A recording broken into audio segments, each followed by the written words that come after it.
Good night, everybody. And tonight's story is called The Will, and it was written by Mary Lavin. I couldn't say what I thought while he was here, said Kate, the eldest of the family, closing the door after the solicitor, who had just read out their mother's will to the Conroy family. She ran over to her youngest sister and threw out her hands. I can't tell you how shocked I am, Lally. We'd no idea that she felt as bitter against you as all that, had we? She turned and appealed to the other members of the family who stood around the large red mahogany table in their stiff black mourning clothes. I knew she felt bitter, said Matthew, the eldest of the sons. We couldn't mention your name without raising a row. She knocked over the lamp once, said Nanny, the youngest of the unmarried members. Of late years, she always kept a stick beside her on the counterpane of the bed, and she tapped with it on the floor when she wanted anything. And then one day, someone said something about you. I forget what it is they said, but she caught up that stick and drove it through the air with all her force. The next thing we knew, the lamp was reeling off the table. The house would have been burnt down about us if the lamp hadn't quenched with the draught of falling through the air. Still, even after that, we never thought that she'd leave your name out of the parchment altogether, did we? Kate corroborated every remark by an appeal to the rest of the group. We thought she'd leave you something anyway, no matter how small it might be. But I don't mind, said Lally. Honestly, I don't. I wish you didn't feel so bad about it, all of you. She looked around from one to the other beseechingly. Why wouldn't we feel bad, said Matthew. You're our own sister, after all. She was your mother as well as ours, no matter what happened. The only thing I regret, said Lally, was that I didn't get here before she died. The tears started into her eyes. I don't think it would have made any difference whether you got here in time or not before she went. That will was made years ago. Oh, I didn't mean anything like that, said Lally in dismay, and a red blush struggled through the thickened cells of her skin. I only meant to say that I'd like to have seen her, no matter what, before she went. The tears streamed down her face then, and they ran freely, for her mind was far away, thinking of the days before she left home at all. She made no attempt to dry her eyes, but the tears upset the others, who felt no inclination to cry. Having watched the old lady fade away in a long, lingering illness, they'd used up their emotional energy in anticipating grief. Their minds were filled now with practical arrangements. Don't upset yourself, Lally, said Kate. Perhaps it all turned out for the best. If she'd seen you, she might only have flown into one of her rages and died sitting up in the bed from a rush of blood to the forehead, instead of the nice, natural death that she did get, lying straight out, with her hands folded better than any undertaker could have folded them. Everything happened for the best. I don't suppose she mentioned my name, did she? Near the end, I mean. No, the last time she spoke about you was so long ago I couldn't at least rightly say now when it was. It was one night that she was feeling bad. She hadn't slept the night before. I was tidying her room for her, plumping up her pillows, and one thing and another, and she was looking out the window. Suddenly she looked at me and asked me how old you were now. It gave me such a start to hear her mention your name after all those years that I couldn't remember what age you were, so I just said the first thing that came into my head. What did she say? She said nothing for a while, and then she began to ramble about something under her breath. I couldn't catch the meaning. She used to wander a bit in her mind now and again, especially if she had lost her sleep the night before. Do you think it was me she was talking about under her breath, said Lally, and her eyes and her open lips and even the half gesture of her outstretched hands seemed to beg for an answer in the affirmative. Oh, I don't know what she was rambling about, said Kate. I had my mind fixed on getting the bed straightened out so she could lie back at her ease. I wasn't listening to what she was saying. All I remember is that she was saying something about blue feathers. Blue feathers. Her mind was astray for the time being, I suppose. The tears glistened in Lally's eyes again. I had 2 little blue feathers in my hat the morning I went into her room to tell her I was getting married. I'd nothing new to put on me.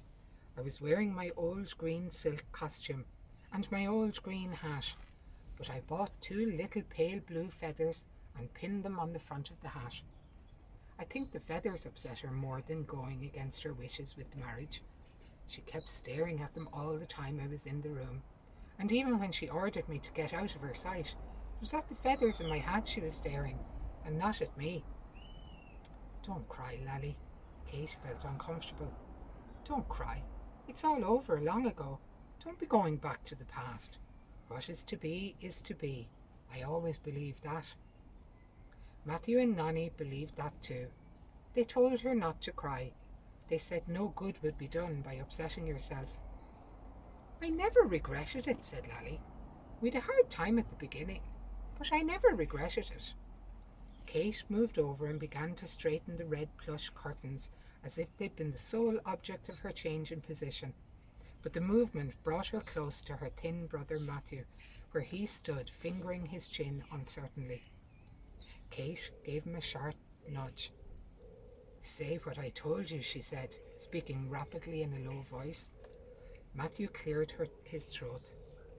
You've no need for regret as far as we're concerned, Lally, he said, and he looked back at Kate, who nodded her head vigorously for him to continue. We didn't share our poor mother's feelings. Of course, we couldn't help thinking that you could have done better for yourself, but it's all past mending now, and we want you to know that we will do all in our power for you. He looked again at his sister Kate, who nodded her head still more vigorously, indicating that the most important thing had still been left unsaid. We won't see you in want, said Matthew. When this much had been said, Kate felt that her brother's authority had been deferred to sufficiently, and she broke into the conversation again. We won't let it be said by anyone that we'd see you in want, Lally. We talked it all over. We can make an arrangement. She looked across at Matthew again with a glance that seemed to toss the conversation to him, as one might toss a ball. We were thinking, said Matthew, that if each one of us was to part with a small sum, the total would come to a considerable amount when it was all put together. But Lally put her hands up again. Oh, no, no, no, she said. I wouldn't want anything that didn't come to me by rights. It should only be a small sum from each one, said Nonny placatingly. No one would feel any pinch.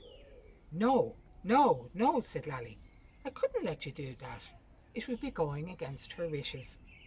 It's late in the day you let the thought of going against her wishes trouble you, said Kate, with an involuntary flash of impatience for which she hurried to atone by the next remark. Why wouldn't you take it? It's yours as much as ours.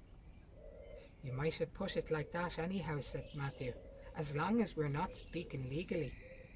No, no, no, said Lally for the third time. Don't you see? I'd hate taking it and knowing all the time that she didn't intend me to have it. And anyway, you have to think of yourselves. She looked at Kate. You've your children to educate, she said.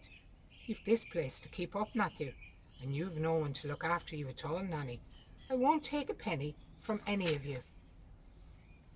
What about your own children, said Kate. Are you forgetting them?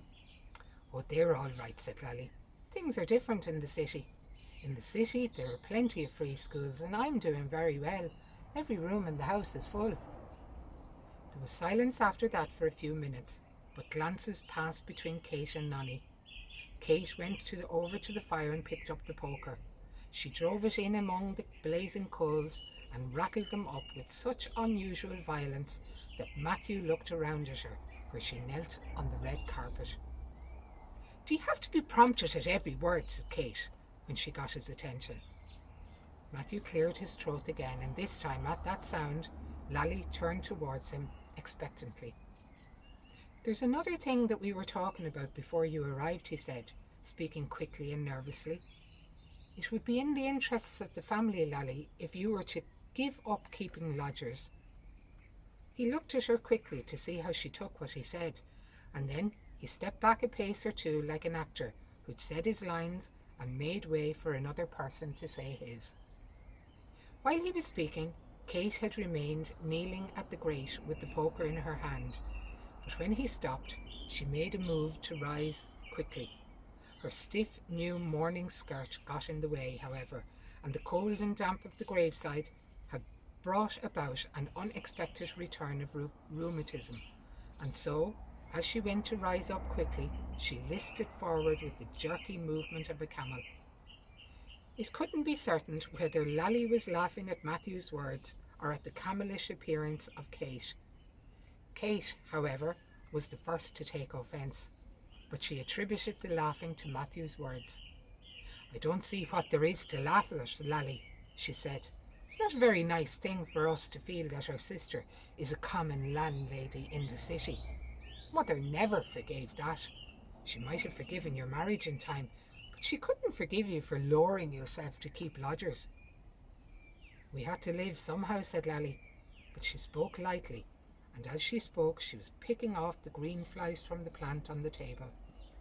"I can't say I blame Mother," said Nonny, breaking into the discussion with a sudden venom. "I don't see why you were so anxious to marry him when it meant keeping lodgers." "It was the other way round, Nonny," said Lally. "I was willing to keep lodgers because it meant I could marry him." "Easy now," said Matthew. "There's no need to quarrel. We must talk this thing through over calmly. We'll come to some arrangement. But there's no need in doing everything the one day. Tomorrow is as good as today, and better.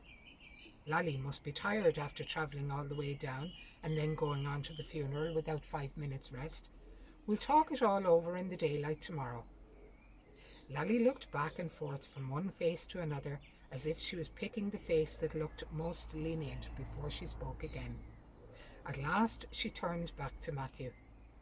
"I won't be here in the morning," she said hurriedly, as if it were a matter of no consequence. "I'm going back tonight. I only came down for the funeral. I can't stay any longer." "Why not?" demanded Kate, and then, as if she knew the answer to the question and did not want to hear it upon her sister's lips, she continued to speak hurriedly. "You've got to stay," she said, stamping her foot. "You've got to stay. That's all there is to say about the matter." "There's nothing to be gained by my staying anyway," said Lally. "I wouldn't take the money no matter what was said, tonight or tomorrow." Matthew looked at his other sisters. They nodded at him. "There's nothing to be gained by being obstinate, Lally," he said lamely. "You may think you're behaving unselfishly," said Kate, "but let me tell you it's not a nice thing for my children to feel that their first cousins are going to the free schools in the city and mixing with the lowest of the low and running messages for your dirty lodgers. And as if that wasn't bad enough, I suppose you'll be putting them behind the counter in some greengrocer's one of these days." Lally said nothing. "If you kept a hotel it wouldn't seem so bad," said Matthew, looking up suddenly with an animation that betrayed the fact that he was speaking for the first time upon his own initiative. "If you kept a hotel, we could make it a limited company. We could all take shares. We could recommend it to the right kind of people. We could stay there ourselves whenever we were in the city." His excitement grew with every word he uttered. He turned from Lally to Kate. "That's not a bad idea, is it?" He turned back to Lally again.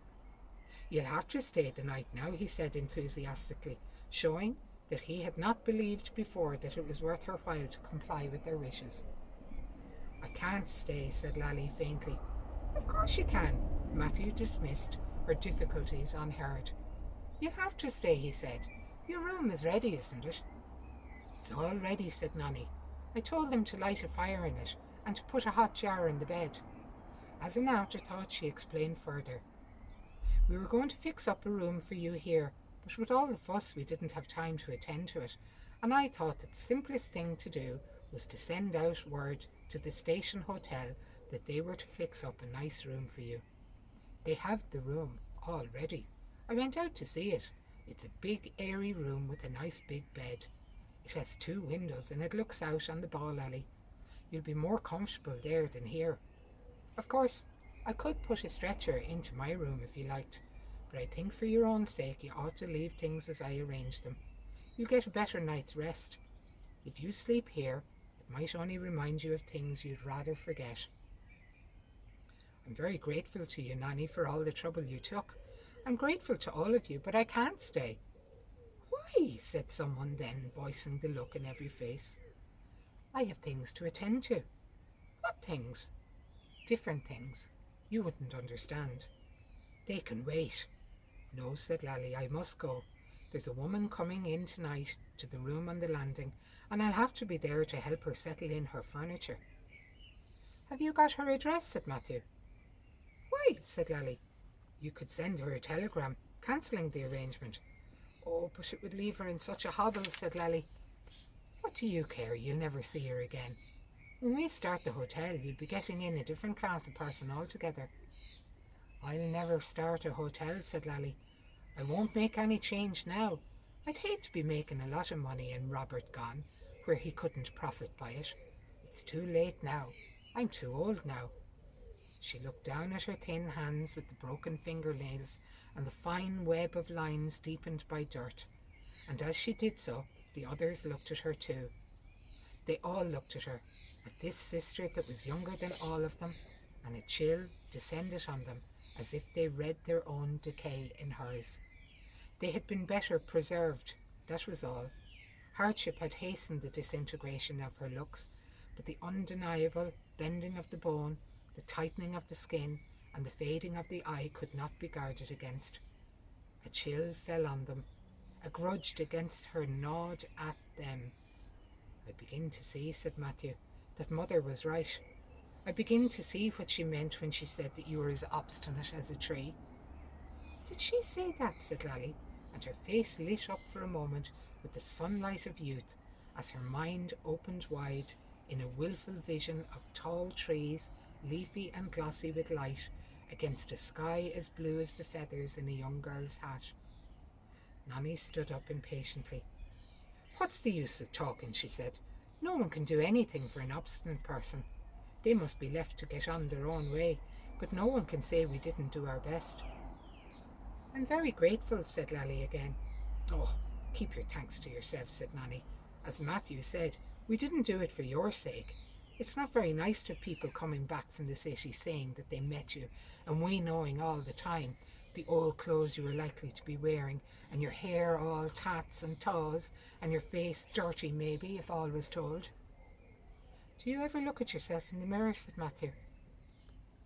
What came over you that you let your teeth go so far? Said Kate. They're disgusting to look at. She shivered. I'd be ashamed to be seen talking to you, said Nanny. Through the silent evening air there was a far sound of a train shunting. Through the curtains the signal lights on the railway line could be seen changing from red to green. Even when the elderly maidservant came in with the heavy brass lamp, the green light shone through the pane, insistent as a thought. What time is it? Said Lally. You've plenty of time, said Matthew. His words marked the general acceptance of the fact that she was going. Tea was hurried in on a tray. A messenger was sent running upstairs to see if Lally's gloves were on the bed in Kate's room. Where did you leave them? Someone kept asking every few minutes and going away in the confusion without a satisfactory answer. Do you want to have a wash? Nanny asked. It'll freshen you up for the journey. I left a jug of water on the landing. And once or twice, lowering his voice to a whisper, Matthew leaned across the table and asked her if she was absolutely certain that she was all right for the journey back. Had she a return ticket? Had she loose change for the porters? But Lally didn't need anything, and when it came nearer to the time of the train, it appeared that she did not even want the car to take her to the station. But it's wet, said Matthew. It's as dark as a pit outside, said Kate. And all of them, even the maidservant who was clearing away the tray, were agreed that it was bad enough for people to know she was going back the very night that her mother was lowered into the clay, without adding to the scandal by giving people a chance to say that her brother Matthew wouldn't drive her to the train in his car, and it pouring rain. They'd say we had a difference of opinion over the will, said Nanny, who retained one characteristic at least of youth, its morbid sensitivity. What does it matter what they say, said Lally, as long as we know it isn't true. If everyone took that attitude, it would be a queer world, said Matthew. There's such a thing as keeping up appearances, said Kate, and she threw a hard glance at Lally's coat. Is that coat black or is it blue? She asked suddenly, catching the sleeve of it and pulling it nearer to the lamp. It's almost black, said Lally. It's a very dark blue. I didn't have time to get proper mourning, and the woman next door lent it me this. She said you couldn't tell it from black. Nanny shrugged her shoulders and addressed herself to Matthew. She's too proud to accept things from her own, but she's not too proud to accept things from strangers. A train whistle shrilled through the air. I must go, said Lally. She shook hands with them all. She looked up the stairway that the coffin had been carried down that morning. She put her hand on the door. While they were persuading her again to let them take her in the car, she opened the door and ran down the street. They heard her footsteps on the pavement in the dark, as they had heard them often when she was a young girl running up the town on a message for their mother. And just as in those days when she threw a coat over her head with the sleeves dangling and ran out, the door was wide open upon the darkness. Matthew hesitated for a minute, and then he closed the door. Why didn't you insist? Said Kate. With people like Lally, there's no use wasting your breath. They have their own ways of looking at things, and nothing will change them. You might as well try to catch a falling leaf as try to find out what's at the back of Lally's mind. They stood in the cold hallway. Suddenly Kate began to cry awkwardly. Why are you crying now? Said Nanny. You were great at the cemetery. You kept us all from breaking down. Why are you crying now? Her own voice had thinned, and she dug her fingers into Matthew's sleeve. It's Lally, said Kate. None of you remember her as well as I do. I made her a dress for her first dance. It was white muslin with blue bows all down the front. Her hair was like a light. Kate sobbed with thick, hurtful sobs that shook her whole frame, and shook Matthew's thin, dried-up body when he put his arm around her. Lally ran down along the dark streets of the country town as she had run along them long ago as a young girl, and hardly remembered to slacken into the walking pace when she came to the patches of yellow sunlight that flooded out from shop windows and the open doors of houses near the square. But the excitement of running now had caused the beat of blood in her temple and the terrible throbbing of her heart. As a child it had been an excitement of the mind, for then it had seemed that the bright world ringed the town around, and that somewhere outside the darkness lay the mystery of life. One had only to run on past the old town gate, on under the dark railway bridge, on a little way out the twisty road, and you could reach the heart of that mystery. Some day she would go. And one day she went. But there was no mystery now anywhere. Life was just the same in the town, in the city, in the twisty countryside. Life was the same in the darkness and the light. It was the same for the spinster and for the draggled mother of a family. You were yourself always, no matter where you went or what you did. You didn't change. Her brothers and sisters were the same as they always were. She herself was the same as she always was, although her teeth were rotted and a blue feather in her hat would now make her look like an old hag in a pantomime. Nothing you did made any real change in you. You might think beforehand that it would make a great change, but it wouldn't make any change. There was only one thing that could change you, and that was death. And no one knew what that would be like. No one knew what death was like, but people made terrible, torturing guesses. Fragments of the old penny catechism she had learnt by rote in school came back to her, distorted by a bad memory and a confused emotion. Pictures of flames and screaming souls writhing on gridirons rose before her mind as she ran down the street to the station. The whistle of the train, when it screamed into the darkness, gave a reality to her racing thoughts, and she paused and listened to it for a moment. Then, turning rapidly around, she ran a few paces in the way that she had come, and groped along the dark wall that lined the street at this point. The wet, black railings of a gate came in contact with her fingers. This was the gate leading into the residence of the canon. She banged the gate back against the piers with the fierce determination with which she opened it. She ran up the wet, gravelly drive to the priest's house. In the dark, she could not find the brass knocker, and she beat against the panels of the door with her hard hands. The door was thrown open after a minute with a roughness that matched the rough knocking. "What in the name of God do you want?" said an elderly woman with an apron that blazed white in the darkness. "I want to see the canon," said Lally. "He's at his dinner," said the woman aggressively, and went to close the door. "I must see him," said Lally, and she stepped into the hallway. "I can't disturb him at his meal," said the woman, but her anger had softened somewhat at seeing that Lally was a stranger to her. Two emotions cannot exist together, and a strong curiosity possessed her at the moment. "What name?" she said. "Lally Conroy," said Lally. The old associations became being so strong that her maiden name came more naturally to her lips than the name she had carried for 24 years. The housekeeper went across the hall and opened a door on the left. She closed it after her, but the lock did not catch and the door slid open again. Lally heard the conversation distinctly, but with indifference, as she sat down on the polished mahogany chair in the hall. "There's a woman outside who insists on seeing you, Father." "Who is she?" said the priest, his voice muffled as if by a serviette wiped across his mouth. "She gave her name as Conroy," said the woman, "and she has a look of Matthew Conroy, but I never saw her before, and she's dressed like a pauper." The priest's voice was slow and meditative.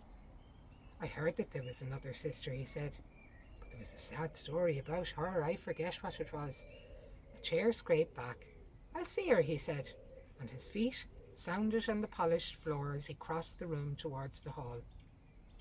Lally was sitting on the stiff chair with the wooden seat, shielding her face from the heat of the flames that dragged themselves like serpents along the logs in the fireplace. "Father, I'm in a hurry. I'm going away on this train." The train had shrilled its whistle once again in the darkness outside. "I'm sorry to disturb you. I only wanted to ask a question." Her short phrases leaped uncontrollably as the leaping flames in the grate. "I want to know if you'll say a mass for my mother first thing in the morning. My name is Lally Conroy. I'll send you the offering money the minute I get back to the city. I'll post it tonight. Will you do that, Father, will you?" As if the interview was over, she stood up and began to go towards the door, backwards, without waiting for an answer, repeating her urgent question. "Will you? Will you do that, Father, first thing in the morning?" The canon took out a watch from under the cape of his shiny canonical robes. "You've 6 minutes yet," he said. "Sit down, sit down." "No, no, no," said Lally. "I mustn't miss the train." The whistle blew again, and the sound seemed to race her thoughts to a gallop. "I want 3 masses to be said," she explained, "but I want the first one to be said at once tomorrow, first thing in the morning.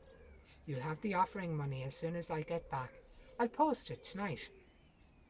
The canon looked at the shabby boots and the thick stockings, the rubbed coat with the faded stitching on it. "There's no need to worry about masses. She was a good woman," he said, "and I understand that she left a large sum in her will for masses to be said for her after her death. £300, I believe, or thereabouts. A very considerable sum at any rate. There's no need for worry on that score.